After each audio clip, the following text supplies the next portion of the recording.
Sebenarnya benda yang paling best dalam hidup kita bukan harta, bukan kekayaan, bukan benda-benda yang kita nampak depan mata kita ni, bukan benda material.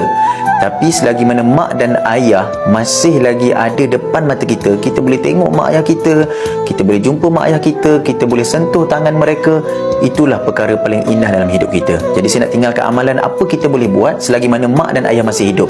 Yang pertama, selalukan doa untuk mak dan ayah. Baca doa, Allahumma ghfir li zunubi wali walidayya warhamhuma kama rabbayana shighara. Ampunkan dosaku ya Allah, ampunkan dosa mak ayah aku ya Allah, lindungilah dia ya Allah, sayangilah ibu dan ayahku ya Allah. Yang kedua, jangan lukakan hati mak dan ayah. Jangan. Sebab kalau kita lukakan hati mak dan ayah, begitulah lukanya hidup kita. Derita, banyak kesusahan Allah Ta'ala bagi dalam hidup kita.